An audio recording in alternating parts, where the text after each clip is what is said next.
Je sais pas comment vous expliquer, je suis trop contente de pouvoir vous faire cette vidéo parce que je me remets, en fait, j'aurais trop aimé voir une vidéo comme ça quand j'ai repris mes études. Parce que je vous assure que s'il n'y avait pas eu mon beau-frère, je pense que je ne l'aurais pas fait. Si tu te trouves devant cette vidéo, c'est que ce sujet t'intéresse très certainement. Ne bouge pas, reste jusqu'à la fin de la vidéo. Je vais essayer de donner toutes les informations que j'ai en ma possession. Si tu apprécies cette vidéo, tu peux la liker, t'abonner et mettre un petit commentaire en bas. Je suis Myriam, sage-femme libérale et maman de 3 petites filles qui ont entre 6 ans et 7 mois. Et donc je suis en plein postpartum moi aussi. Je partage ici des vidéos sur tout ce qui touche à la maternité, la parentalité et très orienté accouchement et postpartum. Mais on parle aussi d'autres sujets. Aujourd'hui, on va parler de réorientation professionnelle et de reprise d'études. Pourquoi ? Parce que c'est un sujet qui a été énormément demandé. Ça fait des années que je réponds en fait sur d'autres réseaux et précisément en message privé. Donc du coup, les réponses, elles ne restent pas visibles pour tout le monde. Et à chaque fois, la question est très récurrente. Et je trouve que c'est un sujet super important parce que ça peut, si c'est dans vos projets, ça peut vraiment vous aider et peut-être vous motiver. Voilà. Que ce soit pour devenir sage-femme ou pas, parce que là, je ne vais pas trop détailler les études de sage-femme. Peut-être que je ferai une autre vidéo plus tard à ce sujet. Ceci étant dit, voilà, je vais vraiment orienter réorientation professionnelle et je vais vous expliquer mon parcours. Alors, pour partir de la base, ça ne sert pas à grand-chose de dire ça peut-être, mais c'est pour vous donner un peu les détails. J'ai eu un bac S, spécialité physique. N'empêche que je pense que ça m'a aidée parce que j'ai quand même fait beaucoup de physique dans mes études, surtout quand j'étais manip radio. C'était vraiment énormément de physique, beaucoup de physique, beaucoup d'anatomie, mais on va y revenir. Et après, je me suis inscrite au concours de médecine, on appelait ça comme ça à l'époque, et c'était ce qu'on appelait la PCEM1. Je trouve, pour ma part, qui ai fait la P1 et la PACES par la suite, que la P1 c'était vraiment plus dur, même si je vous avoue que je pense que la maturité et l'âge m'ont aidée. Mais bon. Donc, je me suis inscrite à la première année de médecine, sage-femme, dentaire, tout ça, mais bon, moi je voulais médecine à l'époque. Et, euh, et en fait, j'ai redoublé une fois et quand j'ai repassé le concours, j'ai été classée pour Manip Radio et pour moi, c'était mon plan B. Voilà, Manip Radio, c'était vraiment mon plan B, tout simplement parce que c'était une profession que je connaissais déjà un peu et via mon futur beau-frère à l'époque, donc le mari à ma sœur, via une des meilleures amies à ma sœur et d'autres connaissances. Et donc, c'était pas trop abstrait et je savais que c'était un métier qui était vraiment au cœur du diagnostic médical et je trouvais ça mais passionnant. Je le trouve toujours et je vous assure que c'est une profession que ça me manque en fait d'exercer en tant que manip radio. Je peux pas tout faire, on peut pas tout faire. Il faut faire des choix dans la vie. Peut-être qu'un jour je retournerai à cette profession. En tout cas, ça me manque énormément.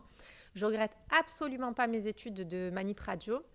Et j'étais très contente d'entrer à l'école de manip radio. Donc moi, j'ai fait l'école de manip radio de Marseille.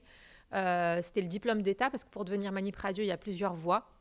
Donc moi, c'est le diplôme d'État via la première année de médecine. Et je vais essayer de ne pas trop me perdre et de répondre parce que j'ai vos questions. Donc je vais essayer de répondre au fur et à mesure dans un ordre un peu chronologique. Et donc, du coup, j'ai intégré l'école. C'était un diplôme qui se faisait en 3 ans. Honnêtement, j'ai adoré. J'ai tout aimé. J'ai tout aimé. Les études, les stages, tout. Vraiment, les études de manip radio, comment vous dire, elles sont tellement... Je ne sais pas si c'est le fait qu'il y ait beaucoup de... ou qu'il ne soit pas que féminin, mais en tout cas, il y a une ambiance, en fait, qui est très différente de ce que j'ai pu vivre pendant les études de sage-femme. Ou même, vous savez, quand on fait la première année de manip radio, on a beaucoup de stages et c'était beaucoup de stages infirmiers en fait pour acquérir toutes les bases des soins infirmiers. Et quand on faisait les stages de soins infirmiers, c'était pas pareil. C'était pas pareil que les stages d'imagerie médicale. Et voilà, enfin bref. Donc ça pour dire que vraiment j'ai tout aimé. J'ai aimé travailler. Je travaillais pendant 2 ans à temps plein et ensuite je faisais des remplacements pendant mes études.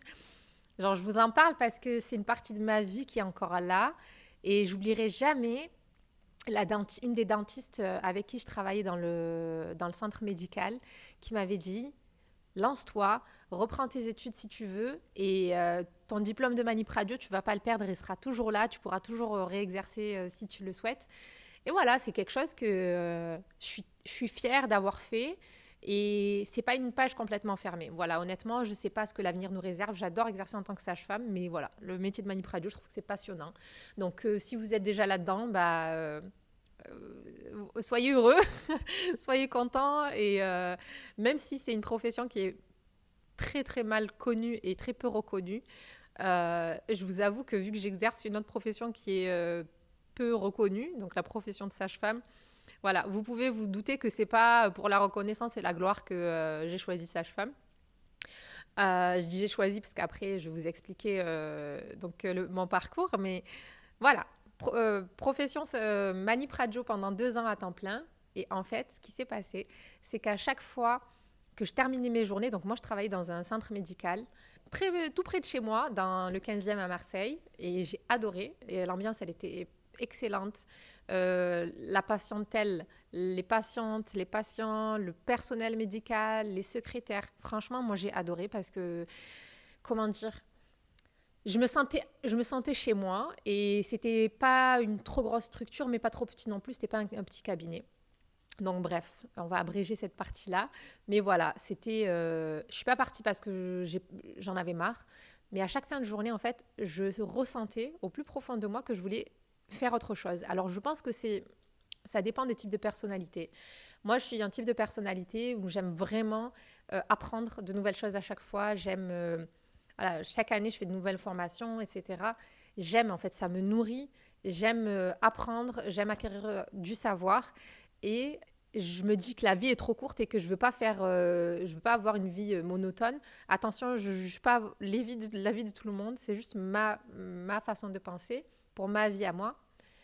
Et à chaque fin de journée, je me disais, bon, maintenant que j'ai ce diplôme de manip radio et que j'ai ce travail, j'avais mon CDI, j'ai très rapidement obtenu un CDI, je me disais, et bien maintenant, je fais quoi d'autre?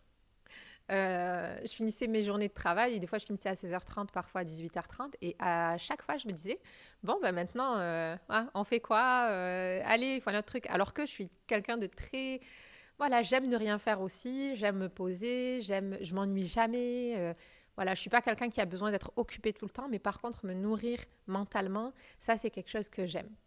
Donc, du coup, je réfléchissais à toutes les professions que je voulais faire auparavant, avant de devenir manip radio. Et il y avait l'enseignement. À la base, je voulais faire prof d'anglais. Tout ce qui était dans le monde du tourisme, du voyage, comme travailler en tour opérateur, ouvrir une agence de voyage. Genre, j'étais dans des trucs, mais je peux vous dire, vraiment, et je faisais vraiment des recherches très profondes, très approfondies pour connaître les démarches, les études, etc. Stylisme, je m'étais renseignée pour intégrer une école de stylisme au Maroc, parce que c'était vraiment pour tout ce qui était stylisme traditionnel et vraiment axé marocain. Et, et après, en fait, c'était un peu comme une évidence. Je me suis dit, non, mais là, je suis dans le monde de la santé et j'ai pas envie d'en sortir. J'ai envie de rester là-dedans et j'ai envie que voilà, ce que j'ai fait auparavant me serve. Et il s'avère que, je vous ai dit, mon beau-frère était aussi manip radio. Et un jour, en discutant comme ça, on s'est dit que lui m'a dit qu'il hésitait un peu à reprendre, etc., qu'il se disait pourquoi pas, parce qu'il avait un ou deux, je crois que c'était un collègue qui avait fait ça. Donc, qui avait repris, mais lui, il avait repris pour faire des études d'ostéo, il me semble. Après, honnêtement, je ne sais pas si c'est ça qui l'a motivé, mais je sais que voilà, il y pensait. Et quand on en a discuté, ah si, ça y est, je me souviens maintenant, si, il y avait un collègue, alors j'ai oublié son nom, qui était super sympa, qui travaillait avec lui à l'hôpital. Et lui, il avait repris pour faire médecine. Donc maintenant, je me souviens très bien. Donc il y avait plusieurs manip radio qui avaient repris leurs études. Et moi, à ce moment-là, avant cette période-là, je me disais, mais ils sont fous en fait, mais jamais de ma vie. Après avoir obtenu le diplôme d'état de manip radio, je reprendrai les études. Ça y est, j'ai terminé, j'en peux plus, c'est terminé, je suis fatiguée. Vous savez, quand vous enchaînez les stages, les examens, surtout on avait les gros examens à la fin de l'année. Rattrapage parfois, bon, j'ai eu de la chance, c'est pas de la chance, j'ai travaillé, mais comment vous dire, voilà, c'était un niveau de stress tel que à la fin vous vous dites, c'est bon, ça y est, maintenant j'ai terminé, mon diplôme, il est dans ma poche. Quand je finis ma journée à l'hôpital ou à la radio, je rentre à la maison, j'ai plus rien à faire. Donc j'en étais satisfaite jusqu'à un certain stade en fait. jusqu'à un certain stade où ma nature, mon tempérament m'a rattrapée. Et donc, quand mon beau-frère m'a parlé de ça, je me suis dit, bon, ben en fait, ça me travaille aussi. Et pourquoi pas, si lui le fait, je vais le faire comme ça. Je ne vais pas me sentir seule dans ma démarche. Et en fait, au plus on en parlait, au plus, c'était... voilà, je me suis dit One Life et que voilà, quoi, on se soutiendra mutuellement, etc. Donc, du coup, on a étudié les démarches et lui aussi travaillait à temps plein, il avait un CDI, etc. Mais lui, il travaillait à l'hôpital. Et il s'avère que nos démarches étaient différentes. Là, je vais parler de deux choses différentes. Donc, les démarches pour s'inscrire et les démarches pour pouvoir avoir des revenus et qu'on puisse subventionner en fait notre reprise d'études, notre réorientation professionnelle. Donc, quand vous travaillez, en fait, vous avez le droit de demander qu'on subventionne votre réorientation professionnelle ou vos études. Et il y a des organismes spécifiques qui se chargent de ça. Moi, à l'époque, c'était le FONGECIF. Donc, et je crois que ça s'appelait congé formation professionnelle, etc. Mais en fonction de la structure, si vous étiez dans des structures publiques ou privées, ce n'étaient pas les mêmes organismes. Je vais vous la faire brève. Je n'ai pas pu accéder à ces subventions parce que on m'a dit, et c'était pour moi, c'était pas possible d'attendre. Ma décision elle était prise. Je voulais septembre, donc j'ai pris ma décision vers novembre, quelque chose comme ça, novembre-décembre. Et en fait, je voulais m'inscrire pour la rentrée de septembre. Je ne voulais pas garder ce projet en tête comme quelque chose qui me travaillait. Ça y est, j'étais décidée, j'étais déterminée. Je ne voulais pas attendre davantage. Et en fait, quand j'ai contacté le fonds GESIF, on m'a dit que j'y avais droit, bien entendu, mais que vu qu'il y avait beaucoup de demandes, il y avait des listes d'attente et que je crois que c'était au bout de la deuxième demande ou voire la troisième que je pouvais vraiment avoir ces subventions. En gros, ils nous payent une partie du salaire, quoi. Je ne sais plus si c'était à hauteur de 60%, 50, 70, honnêtement, je ne me souviens plus. J'y ai pas eu accès, donc je ne vais pas vous dire de bêtises. Mais voilà, on m'a dit oui, il n'y a pas de problème, mais en gros, refaites votre demande l'année prochaine. Et moi, je me suis dit, mais c'est hors de question. Donc, j'ai dit merci, au revoir. Et en fait, je me suis orientée vers le conseil régional, le Crous, en fait, pour obtenir la bourse, une bourse d'étudiante. À l'époque, je vivais encore chez mes parents. Et en fait, oui, j'ai fait une demande. Et vu que j'avais obtenu mon diplôme de manip radio, donc ça m'a fait cumuler des ECTS. Je ne sais plus s'ils appellent ça comme ça, mon Dieu. Vraiment, pardonnez-moi, parce que les termes, tout ce qui concerne les études, j'ai un peu oublié. Quoi qu'il en soit, voilà, j'avais cumulé ce qu'il fallait pour pouvoir avoir à nouveau la bourse. Parce que si vous redoublez, si vous n'avez pas de... Si vous redoublez, je crois, c'est 2 fois ou quelque chose comme ça. Il faut valider vos années, sinon vous n'allez pas avoir la bourse chaque année, juste comme ça. Donc, du coup, j'ai eu droit à la bourse. Et donc ça, c'est ce qui concerne tout ce qui est l'aspect financier. Parce que du coup, quand j'ai voulu reprendre les études, j'ai demandé à mon employeur une rupture conventionnelle pour pouvoir accéder et m'ouvrir des droits au chômage. Et voilà, reprendre mes études et ne pas être sans revenu. Ça n'a pas été possible. Donc du coup, voilà, c'était vraiment la bourse, c'était vraiment mon seul revenu. J'avais mis de côté pendant que je travaillais vu que je vivais chez mes parents. Mais voilà, j'étais pas couverte par d'autres revenus. Et là où je souhaite insister, c'est qu'il faut vraiment vous renseigner parce qu'en fonction de la structure où vous travaillez, les démarches sont un peu différentes. Mon beau-frère, lui, je crois qu'il avait dû... Au départ, il a parlé avec, il me semble, le cadre du service, quelque chose comme ça. Et en fait, il s'est rapidement tourné vers... non, ouais, avec les ressources humaines. Et après, il s'est tourné vers le syndicat ou des collègues qui l'ont aidé à connaître les démarches. Donc du coup, ce qui se passe, c'est que lui, il a pu faire ses démarches et il a pu être rémunéré pendant, je crois que c'était 24 mois au total, mais du coup, c'est 24 mois au total en dehors des vacances scolaires. Il avait aussi eu droit à ce qui couvrait les transports, donc voilà. Et dernière chose aussi importante, c'est que vu qu'il était quand même considéré... En fait, il n'a pas perdu son boulot, lui, il n'a pas démissionné, donc il a gardé son poste. Et ce qui était trop bien, c'est qu'il cumulait ses congés. Donc ça, c'était génial. Donc pour ceux qui travaillent à l'assistance publique, renseignez-vous, peut-être même les autres dans le privé, je ne sais pas. Quoi qu'il en soit, voilà, renseignez-vous, faites vos propres recherches parce qu'en général, ce n'est pas le cadre du service qui va vous donner toutes les démarches. Donc vraiment, il faut vous bouger, il faut se renseigner.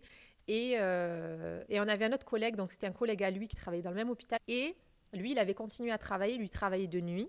Donc du coup, la journée, il faisait les cours. Quand il était de repos de garde, il pouvait réviser, se reposer. Et il travaillait de nuit. Donc il a vraiment accumulé beaucoup, beaucoup de choses. Mon conseil, vraiment, ça c'est mon conseil. Faites en fonction de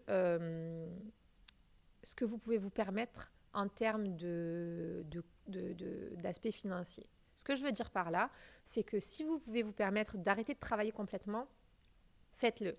Je vous assure que moi, la première année, je vous ai dit, j'ai démissionné et je ne faisais pas du tout de remplacement ni rien pendant cette première année, la première année de médecine, comme je l'appelle. Parce que je voulais mettre à 100% et que je savais que ça allait être intense. Voilà. Et je voulais aussi pouvoir me reposer. J'aurais peut-être pu travailler, mais je voulais aussi me reposer. Je ne voulais pas enchaîner. Et ça, franchement, je ne sais pas si j'aurais tenu, mais je sais que beaucoup l'ont fait. Voilà, beaucoup l'ont fait, beaucoup ont continué à travailler. Donc, si vous ne pouvez pas vous permettre, si vous n'avez pas de subvention, si, voilà, c'est aussi possible. Sachez que c'est aussi possible. Et que du coup, c'est quelque chose qui, c'est on va dire un autre profil d'étudiant. Ça va être plus intense, mais c'est possible. Donc voilà pour cette partie-là, tout ce qui était aspect financier. Moi, pour ma part, comme je vous ai dit, j'ai reçu que la bourse et franchement, j'en étais satisfaite. Je dis que parce que c'était pas mon salaire, c'est quand même une sacrée différence. Mais j'avais la chance de toujours être chez mes parents. Mon beau-frère, lui, il était déjà marié, il avait déjà un enfant et il y en avait un qui était en cours de route. Donc du coup, voilà. Donc chaque situation est différente, chaque profil est différent, donc ne vous comparez pas forcément au mien. Je vous dis un petit peu le panel de ce que j'ai vu. Je trouve que j'ai été plus ou moins facilitée parce que j'étais chez mes parents, donc j'avais pas cet aspect-là, mais je connais des mamans ou des papas qui ont repris leurs études aussi, autres que mon beau-frère, et qui ont réussi et qui ont gardé leur travail à côté, etc., ou qui pouvaient se permettre de n'avoir qu'une partie de leur salaire. Je sais pas comment vous expliquer, je suis trop contente de pouvoir vous faire cette vidéo parce que je me remets, en fait, j'aurais trop aimé voir une vidéo comme ça quand j'ai repris mes études. Parce que je vous assure que s'il n'y avait pas eu mon beau-frère, je pense que je ne l'aurais pas fait. Je lui ai dit plein de fois. Je ne l'aurais pas fait parce que j'étais dans un tel confort dans mon travail. Je travaillais avec le meilleur binôme Manip Radio de la Terre, Alia. Plein de gros bisous si tu passes par là. Et j'étais épanouie dans mon travail, mais voilà, je vous ai dit, c'était la soif d'apprendre et aussi, je voulais pas exercer la même profession toute ma vie ou que cette profession. Et je vous avoue qu'il y avait aussi l'aspect autonomie. Je voulais pouvoir exercer une profession en libéral. Je me disais plus tard, si j'ai des enfants, si je veux gérer mes horaires comme je le souhaite, récupérer mes enfants à l'école, tout ça, j'ai envie de pouvoir choisir mes horaires de travail. Et en tant que Manip Radio, même si on peut s'arranger, avec son employeur, avec le radiologue avec qui on travaille, etc., ça reste quand même, on a quand même des contraintes. On est quand même dépendant de son employeur. Et moi, je voulais être mon propre patron. Voilà, donc dire les choses comme ça, il faut dire ce qui est. Je voulais travailler à mon compte pour avoir cette liberté-là, parce que je trouve que c'est vraiment une liberté, même si c'est aussi beaucoup de contraintes. J'en ferai une vidéo, je pense, tout ce qui est aspect libéral, la profession de sage-femme en termes d'exercice libéral, parce que voilà, faut faire le tour des choses. Mais voilà, donc je me suis inscrite et là, on va entrer dans le côté administratif et comment je me suis inscrite. C'est parti. Alors, l'inscription, sachez que à l'époque, je sais que ça a changé, mais à l'époque, pour une manip radio, pour qu'une manip radio puisse s'inscrire ou prétendre à retourner aux études comment on appelle ça? À chaque fois, je dis les études de médecine, mais je sais que ce n'est pas que les études de médecine. Mais si ça ne vous dérange pas, on va appeler ça comme ça parce que ça me permet de faciliter le discours. C'était la seule voie. Aujourd'hui, il y a des passerelles. Il y a les options des passerelles. Même si elles existent aujourd'hui, je trouve que ce n'est pas forcément la voie la plus accessible. Attendez. Alors, ce qui est important à savoir, c'est que la voie par laquelle moi je suis passée n'existe plus aujourd'hui. Moi, je suis passée par le numerus clausus paramédical. Non, je n'ai pas fait de passerelle parce qu'à l'époque, c'était pas possible et c'était pas accessible pour nous parce que les passerelles, je crois que c'était que à partir des niveaux master. Et le diplôme d'état de Manip Radio n'a pas un niveau master, enfin en tout cas pas de base. Et du coup, la seule voie, c'était le numerus clausus paramédical. Qu'est-ce que c'est? En fait, vous savez, vous aviez, quand on avait la P1 ou la PACES, il y avait le classement des étudiants. Donc, par exemple, à Marseille, on était 3000 étudiants et il y avait à peu près 300 places pour médecine, 70 pour dentaire, une trentaine pour sage-femme. Et après, il y avait, je crois, 40 pour manip radio, quelque chose comme ça. Et les kinés aussi. Et pharma. Voilà, si j'ai rien oublié. Et donc, du coup, il fallait être classé. Et sinon, soit on redoublait, soit il fallait s'orienter avec je ne sais pas comment on appelait ça, mais des équivalences avec la première année deuxième année de fac de bio, tout ça. Et il s'avère que pour les diplômés paramédicaux, donc les personnes qui avaient déjà un diplôme paramédical et qui avaient exercé au moins 2 ans, on avait jusqu'à 2020, donc jusqu'avant le changement, on avait un numerus clausus paramédical à part. Alors, dit comme ça paraît être super avantageux. Ça l'était en quelque sorte, mais du coup, euh, c'était c'était pas gagné d'avance, pas du tout. Surtout quand on a quitté les bancs de la fac, quand on a un certain âge, quand on a des enfants, quand on a un travail à côté pour ceux qui travaillent encore, et surtout que je crois que nous, quand on s'était inscrit, on était 17. Et il me semble qu'il y avait 10 places pour médecine. Donc, il y avait 10 places pour médecine, 2 en dentaire et une seule place pour sage-femme. Et je voulais sage-femme, je voulais la place de sage-femme. Donc, c'était un challenge, dites-vous, que j'ai démissionné de mon travail, de mon CDI. Je me suis retrouvée sans revenu, mis à part la bourse.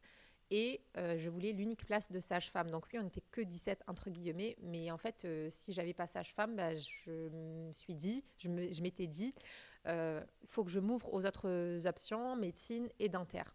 Donc du coup, à l'époque, avec la PACES, quand on choisit, il fallait sélectionner, je ne sais pas trop comment ça se passe maintenant, je sais qu'il y a aussi un petit peu ces histoires-là, mais ça a beaucoup changé. Il fallait sélectionner au deuxième semestre la voie qu'on voulait, à laquelle on voulait concourir, parce que c'était vraiment un concours. Et du coup, moi, j'avais mis les trois. J'ai mis médecine, dentaire et sage-femme. Et mon choix s'orientait plus vers sage-femme. Et je me disais, il y a 10 places pour médecine. Il faut que je sois au moins classée pour médecine. Et puis, on verra après. Donc, je vais essayer de ne pas trop rentrer dans les détails. Mais au final, donc au premier semestre, j'ai été classée deuxième parmi tous les paramédicaux en médecine. Non, en fait, au premier semestre, il n'y avait pas ces trucs de médecine, sage-femme, dentaire. Au premier semestre, on était classés en fonction de nos notes. Et du coup, j'étais la deuxième.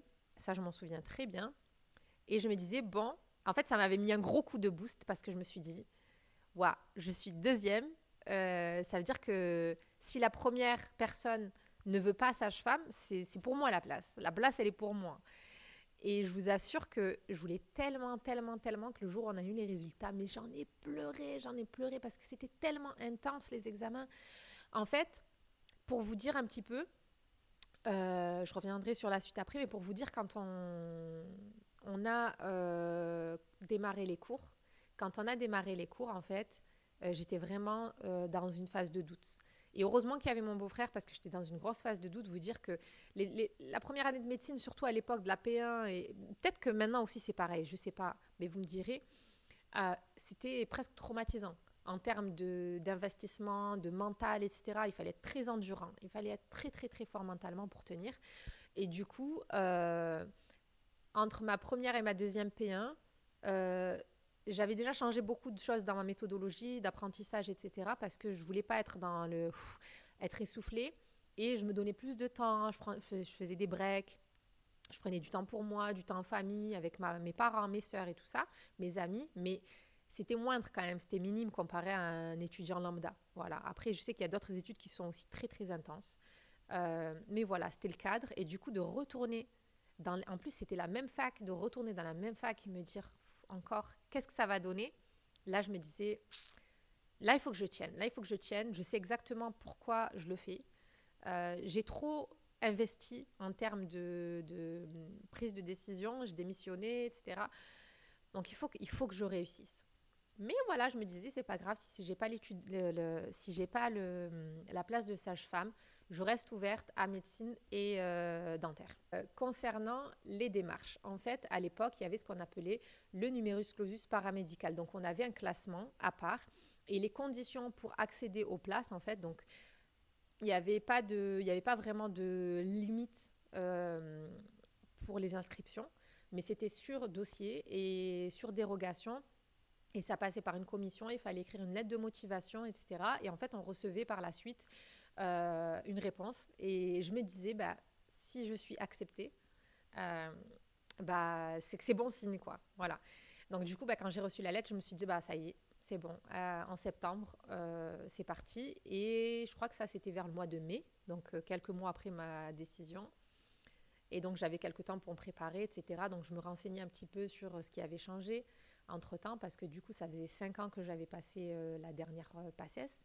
Et c'était toujours la PACES, mais le programme avait un peu changé et il s'était amélioré. Parce que moi, il faut savoir que j'ai connu la transition entre la P1 et la PACES. Et en fait, le contenu des cours, il était franchement, c'était... Parfois, je trouve que c'était un peu... C'était pas brouillon en tant que tel, mais je trouve que les profs, ils n'ont pas eu assez de temps pour modifier leur contenu. Et voilà, mais je trouve quand même que la PACES, c'était plus simple que la P1. Voilà, je le redis, même la première fois que je l'ai passé, la PACES, je trouve que c'était plus simple que la P1. La P1, on avait le gros livre de biologie cellulaire, mon Dieu, mais oh là là, ce livre, c'était quelque chose. Euh, Anyway, donc, je me suis inscrite, septembre arrive, et juste pour vous donner un petit peu les conditions pour accéder aux places, parce que je n'ai pas détaillé, en gros, donc en fonction de l'université, on avait un certain nombre de places pour médecine, un certain nombre de places pour dentaire et pour sage-femme. À Marseille, on avait une place pour sage-femme. Donc, j'avais pas le droit à l'erreur. Il fallait que je donne tout. En fait, je ne pouvais pas me dire, bon, ben, parce qu'on était 17 inscrits cette année-là, bon, ben, on n'est que 17, c'est pas grave, il y a 10 places pour médecine, il y en avait 2 pour dentaire, mais il n'y en avait qu'une seule pour sage-femme et je voulais absolument la place de sage-femme. Donc du coup, je me disais, il faut que je donne tout parce que je ne peux pas me permettre, en fait, avec tout ce que j'ai quitté, j'ai démissionné de mon travail, j'ai plus de revenus mis à part la bourse, etc. J'ai trop investi, en fait, même en termes de prise de risque, quoi, qu'il me faut cette place de sage-femme. Donc du coup, je restais quand même ouverte à médecine et dentaire parce que je ne voulais pas non plus fermer toutes les portes. Mais voilà. Arrive septembre et là je me dis, ouf, mon Dieu, grosse phase de doute en retournant à la fac. J'en riais en fait, franchement, je rigolais avec mon beau-frère et je lui disais, mais tu te rends compte, on retourne à la fac, parce que lui aussi, avant d'être Manip Radio, il avait passé le concours de médecine. Et en fait, ça nous faisait bizarre déjà, parce que bon, c'était mon beau-frère, Maria, ma sœur, et en fait, qu'on se retrouvait à la fac ensemble, et surtout de refaire quelque chose de si intense en termes d'études, quoi. C'est des études de médecine, elles sont voilà, très intenses, surtout là, cette première année, elle est dingue. Mais je crois que, je ne sais pas si c'est de lui que j'ai pris ça, mais j'étais plutôt à la cool en termes de révision.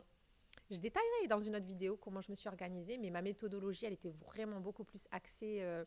Elle était plus mature, on va dire. J'étais plus stratégique. J'étais vraiment très stratégique et ça m'a permis de pouvoir souffler. Là où je vais insister, c'est que mes études, et pour lui c'était pareil, et pour les autres paramédicaux aussi, en tout cas pour les manip radio, le gros avantage, c'est dans nos études en fait et dans notre travail, on fait énormément d'anatomie. Et l'anatomie, c'est quelque chose qu'on a, comment on dit en français, on a master ça, donc on a un certain niveau en termes de connaissances en anatomie, en physique, voilà, toutes ces choses-là. Et surtout, on avait déjà passé le concours auparavant, parce qu'il y avait des inscrits avec nous qui n'avaient jamais passé le concours de médecine, notamment les infirmiers, et du coup, c'était tout nouveau pour eux. Tandis que nous, les manip radio, en tout cas ceux qui étaient inscrits, on avait fait la voie via médecine, et du coup, on avait déjà fait ces études-là. On avait des études très très poussées en termes d'anatomie et de matières en fait qui sont très très très présentes dans cette première année. Et du coup voilà, il y avait même des profs en fait en manip radio qui étaient nos profs en première année de médecine. Donc c'était pas l'inconnu et je pense que ça nous a énormément aidé. Mais je vous avoue que j'ai eu énormément de doutes. J'ai eu un peu peur au début et je me disais mais qu'est-ce que j'ai fait? Est-ce que là c'est vraiment une bonne décision? Puis on était sur les bancs de la fac, on a commencé les révisions. Je vous détaillerai ça dans une autre vidéo. Et arrivé la période des examens, donc révision, révision, révision. Mais la veille des examens, je me rappelle encore très très bien. En plus, c'était l'embryologie, c'était les matières qu'il fallait que voilà, que je fasse à fond, vraiment. Euh, ben, j'étais dans une phase, en fait, le soir, la veille de ce jour d'examen, j'étais en train de me dire, mais j'ai l'impression de réviser un truc. Dès que j'ouvre l'autre cours, j'ai l'impression d'avoir oublié. En fait, c'était que j'étais tellement, tellement en train de réviser non-stop que j'ai eu une grosse phase de doute. Ma mère, la pauvre, elle m'a ramené à manger dans ma chambre. Parce que ma mère, franchement, il faut savoir, même mon père, ils nous ont tellement soutenus dans nos études, mes sœurs et moi, que, voilà, franchement, mais c'est grâce à eux qu'on en est arrivé là, que ce soit mes sœurs ou moi. Et du coup, ma mère, elle était là et elle me disait, mais ça va aller, t'inquiète pas, tu vas réussir, Kamal aussi, etc. Bref, et en fait, il s'avère que j'en avais pleuré ce soir-là parce que vraiment, mentalement, c'était dur. En gros, j'ai beaucoup douté et rapidement après les examens, je suis partie en voyage. Je suis venue au Qatar chez ma sœur à l'époque, elle vivait déjà ici. Et je me rappelle encore de la veille des résultats. Genre, je priais, je me disais, mais j'espère que je suis bien classée, j'espère avoir eu un bon classement. Et finalement, quand le classement est sorti, j'étais deuxième. Donc en fait, ça m'a énormément motivée pour la suite. Parce que le deuxième semestre, on devait choisir, en fait, c'était pas au premier semestre qu'on choisissait la voie professionnelle. Et du coup, c'était au deuxième semestre. Et je me disais, c'est bon, je suis deuxième. Si la première ne veut pas la place de sage-femme, et que je continue bien sûr à travailler à fond, ne pas relâcher les efforts, je peux être bien classée et avoir cette place de sage-femme. C'est ce qui s'est passé. J'avoue que j'ai pas trouvé les études, ça va paraître fou, hein, mais j'ai pas trouvé ça extrêmement difficile cette première année comparée au reste des études de sage-femme. Parce que je connaissais déjà, parce qu'il y avait une bonne partie du programme qu'on connaissait. Alors par contre, il y a une matière, moi je vous dis, comment ils appellent ça, je crois qu'il y avait un module proba, probabilité, etc.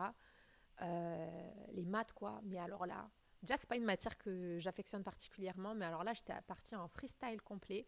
Franchement, il faudrait trop que je vous fasse un détail de comment j'avais révisé, parce que finalement, j'avais quand même réussi à avoir 9,5 dans cette matière où moi j'étais vraiment là, c'était pas du tout une matière que j'avais énormément travaillé, mais voilà, c'est ce qui s'est passé finalement. J'ai quand même réussi à avoir la place de sage-femme. Quand on a eu les résultats à la fin de l'année, il s'avère que j'avais été classée donc deuxième en médecine, donc j'étais toujours deuxième. Mais donc là, on avait vraiment les différentes voies. Donc en médecine, j'étais deuxième. La première, elle était toujours première. J'étais première en dentaire. Le deuxième, c'était mon beau-frère. Et j'étais première en sage-femme. Et là, j'ai vraiment ces émotions-là qui remontent. Et je me dis, mais c'est quand même un truc de dingue de pouvoir changer complètement de profession, de vie, etc. Même quand on parle de longues études, j'avoue que j'ai pas hésité. J'ai pas hésité pour prendre la place de sage-femme. Parce que j'avais déjà réfléchi en amont, je savais que voilà, j'avais tout donné pour sage-femme. Pourquoi sage-femme, on fera une autre vidéo plus tard, mais voilà, c'était une évidence pour moi. Et du coup, ce qui était bien aussi, c'est que j'ai pu laisser une place en médecine. Et du coup, c'était un de nos collègues qui a eu la place. Et en dentaire, les deux qui ont pris dentaire, je me souviens, donc il y avait une maman, une podologue, une maman de deux petites filles à l'époque, je crois qu'elle avait 35 ans, donc pour vous dire les profils un petit peu. Donc elle voulait absolument dentaire, elle a eu dentaire. Et donc du coup, parce que mon beau-frère et moi avons cédé nos places. Et du coup, elle doit être dentiste à l'heure d'aujourd'hui. Donc voilà, je trouve que c'est extraordinaire. Et voilà, je ne sais pas si ça peut vous motiver, mais dites-vous que même à 35 ans, même à 40 ans, en plus on en voit là de plus en plus sur les réseaux sociaux, c'est pas trop tard. C'est pas trop tard. Même si, quand même, pour médecine, je me disais, bon, ce sont de longues études et j'ai pas envie de finir si tard, etc. Mais c'est pas ça qui m'a freinée. Moi, c'est vraiment les deux professions. On en parlera si vous voulez plus tard, si ça vous intéresse. Mais voilà, c'est vraiment deux professions distinctes et j'étais plus attirée par le métier de sage-femme. Mais voilà, il faut savoir qu'aujourd'hui, ça a changé. Il y a plus ce numerus clausus paramédical, mais par contre, il y a les passerelles. Et renseignez-vous en fait sur le nombre de places en fonction de la spécialité que vous voulez, de la voie professionnelle que vous voulez choisir. Voilà. Et faites-vous confiance, mais surtout, voilà, organisez-vous. euh, Essayez en fait d'avoir les conditions les plus optimales. Je vous dis ça, par exemple, mon beau-frère, quand il a repris, il y avait ma soeur qui travaillait à côté aussi. Donc voilà, il y a des contextes qui vont rendre les choses plus faciles, je pense, ou en tout cas moins difficiles. Mais surtout, ce que je pense qui est important, c'est de vous dire que peut-être que si c'est pas possible cette année, ça le sera l'année d'après. Donc ne vous fermez pas des portes. Et surtout, mais je crois que ça, c'est le... En fait, ça va être le message phare de cette vidéo. Ne vous laissez pas décourager par les peurs des autres. Ne vous laissez pas décourager par les peurs des autres. Parce que vous allez très certainement rencontrer des personnes à qui ça va faire peur et qui ne l'auraient jamais fait, qui n'auraient jamais démissionné, qui n'auraient jamais repris leurs études, surtout pas si vous êtes déjà parent notamment, ou même sans être parent. En fait, on est souvent limité, pas par nos propres peurs, mais par les peurs et les craintes des autres, par le regard, même si c'est pas verbalisé. Souvent, on a juste besoin d'un regard pour nous décourager ou des fois, c'est pas dit directement, mais ça peut énormément décourager. Donc, moi, mon conseil, c'est essayer de vous entourer, essayer de faire connaissance avec des personnes qui l'ont fait. Essayez de vous entourer avec des personnes qui ont fait cette démarche. J'espère en tout cas que ma vidéo va vous aider à vous lancer. J'ai reçu beaucoup de demandes en fait la semaine dernière parce que je me suis fracturé l'orteil. Du coup, j'ai fait une radio, j'avais filmé, etc. Et j'ai partagé sur un autre réseau social. Et il y a beaucoup de personnes qui m'ont dit, qui étaient surprises, qui ne me suivent pas forcément depuis très longtemps et qui m'ont dit « Ah, mais t'étais manip radio avant, mais ça m'intéresse aussi de devenir sage-femme. Quel a été ton parcours? Comment tu as fait ça ?» Donc, en tout cas, je sais que vous allez voir cette vidéo et j'espère qu'elle va vous aider. Ceci étant dit, c'est valable pour toute profession, en fait. Je pense que voilà, il n'y a pas de... On n'est pas fait pour exercer la même profession toute notre vie. Forcément, ça implique des changements et le changement fait peur. Donc, ne soyez pas limité par vos propres peurs et encore moins par les peurs des autres. Il y a il y a plein de moyens, il y a plein de possibilités. Et là où je veux vraiment que voilà, ça vous parle, c'est que chaque profil est différent. Donc moi, je sais que mon profil, il n'est pas forcément identique au vôtre, mon contexte n'est pas identique au vôtre. Donc, essayez de composer avec votre propre contexte. Voilà, si jamais vous avez des questions et qu'il y a des choses que je n'ai pas abordées, n'hésitez pas à les mettre en commentaire, je répondrai avec plaisir. Bye bye, à très vite.